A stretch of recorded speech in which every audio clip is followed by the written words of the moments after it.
Hi, I'm Paul Carroll. I'm the editor-in-chief at Insurance Thought Leadership. I'm delighted to be here today with Debbie Brackeen, who is the Chief Strategy and Innovation Officer at CSAA. So we're all about innovation here at the InsurTech Connect conference.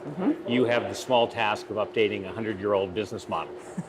Tell us a little bit, if you would, about your mandate and how you're going about it. Yes, so thank you for having me here. I'm excited to be here.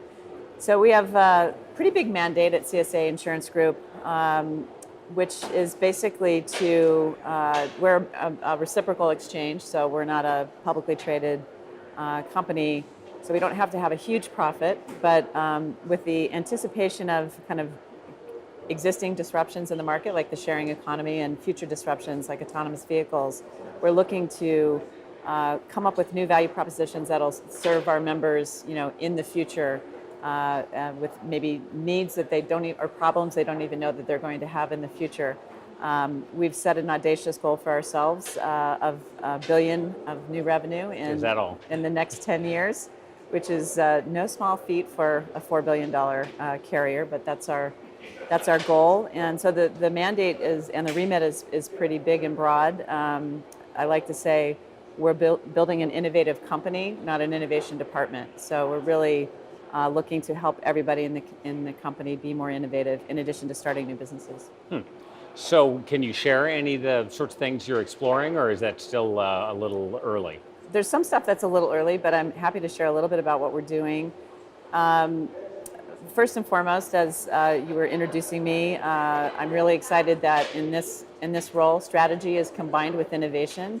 I've run innovation at other large corporations, and a common problem is that the innovation activity is something that happens over there and Right. is not strongly enough aligned to the strategy and strategic objectives of the overall company. So we don't have that problem at CSAA because we've deliberately put them together.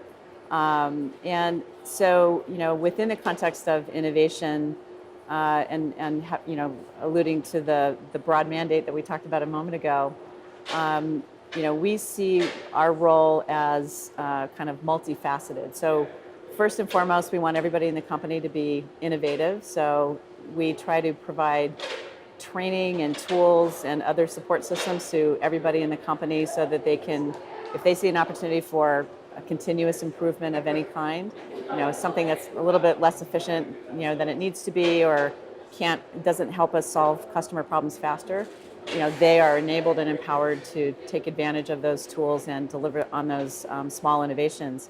We're partnering with the core business to help them with new products and services, where we are planting some bets on new businesses that have the potential to grow into future core businesses. And we're, as part of all of that, we're always scouting and exploring and experimenting with emerging technologies that have the possibility of allowing us to transform how we do things and the speed with which we can do them. So some of those are artificial intelligence and machine learning, robotic process automation, that kind of thing. Okay. So driverless cars are something we published a lot about at ITL. I, in fact, wrote a book on driverless cars 5 years ago. How quickly do you see that playing out, and are there steps you're looking at as interim issues as driver assist technologies get increasingly incorporated into cars? Great question. So, I don't know if anybody knows exactly when, autonomous vehicles. If you do, tell me. Yeah, okay? Exactly. We can make a lot of money. Yeah. I think there was one of the speakers earlier today or yesterday was, quoting Bill Gates or whoever said this first, which is, a lot of the new disruptive technologies and solutions, we have a tendency to overestimate what's going to happen in the next 2 years and underestimate what's going to be possible within 10. Right. And, that being said, we track all of the major analysts who are predicting, when is personal auto premium going to peak and when does it begin to decline, the rate at which, car sharing and other forms of mobility are eating into people, car ownership and people driving their own cars. So, I don't know exactly when it's going to happen, but we're not waiting, for perfect information. So what we're doing in the interim is Basically, one of the functions that my team leads is corporate venture capital investing. Our first investment was in a company called Owl Cameras. So it's an LTE-enabled camera that has a camera in the front and a camera, looking backwards into the car. And our thesis there is that, all the cars of the future and these autonomous vehicles are going to have sensors and cameras, all of that built in, and we know that. But for us, investing in and partnering with Owl Cameras is hopefully, we hope, going to give us some insight into accident diagnostics and things like that. In the meantime, we're also exploring other things that we think could be of value to our policyholders and our members around assisting with claims. Like if noticing that something's happened and the camera has caught the information on the accident, or preventing fraud. Someone tries to break into your car, steal it, whatever. So we're definitely actively researching and understanding what's going on with autonomous vehicles, and trying to learn, where we can add value to customers in the future. Maybe, things solutions that we think we can offer that maybe don't make any sense in today's world, but might make sense in the future. Okay. Can you give us some examples of some recent investments you've made in interesting companies or partnerships you formed? Sure, happy to. We talked a little bit about Owl Cameras earlier. Another investment we made in an insurtech startup is Cape Analytics. So Cape Analytics takes satellite imagery and uses AI and machine learning to analyze property and conditions surrounding property environment, and specifically roof condition, which happens to be a big variable in potential losses for us. And so we actually have both invested in them. So they're a portfolio company, and we're actively engaged in a pilot with them, and we're really excited about the early results that we've seen based on their technology.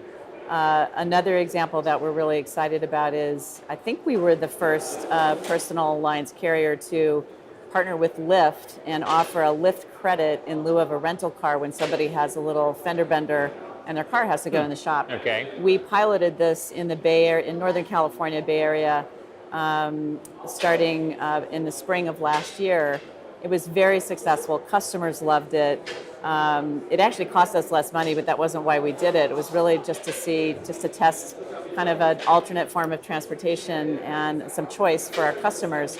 So as of the beginning of September, we've now integrated with Lyft's APIs into our systems, and we've launched that, and we offer it now across our entire footprint. So all of our policyholders will have the choice of a Lyft credit or a rental car, depending on what they want to do. So those are just a couple of examples, and hopefully more to come in the not too distant future. Cool. Yeah. So innovation is not necessarily in the DNA of a lot of insurance companies. Mm-hmm. So I'm told that you've assembled quite the team at CSAA.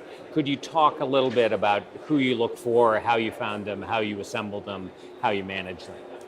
Absolutely, and the team is still a work in progress, I would say. I'm just a couple months shy of my 2-year anniversary. But what we're trying to do is really, I would say, the biggest thing that I see as a non-insurance person coming into the industry is, and it's been talked about quite a bit, I think, in this conference the last couple of days, for whatever reason, the industry doesn't seem to start with the customer and the customer problem. Right. And so, like, we're focused, we're more naturally inclined to kind of focus on our needs and our problems.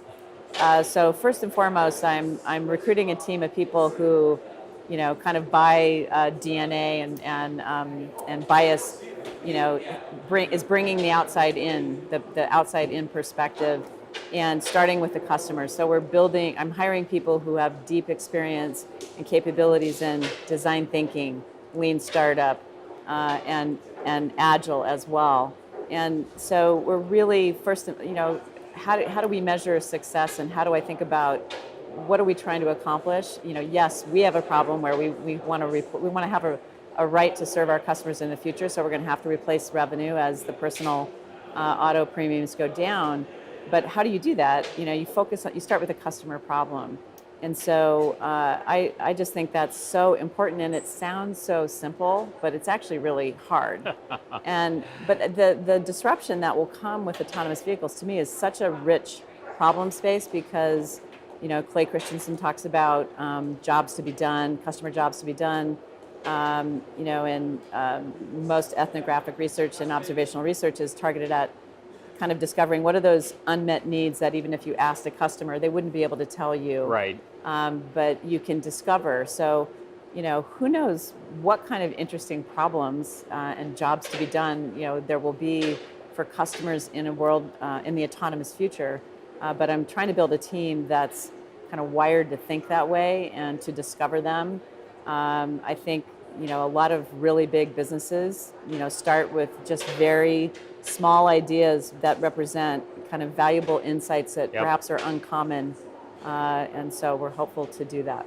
Well, that's great. There's a study I've quoted many times from Bain from about 15 years ago where they found that 80% of executives think their product is superior to their competitors, and 8% of customers agree. So actually talking to the customers, 80% can't all be right. Yeah, exactly. and talking to customers is a good thing. So Yeah. I appreciate your time. It was great talking to you. Thank you very much. Appreciate it.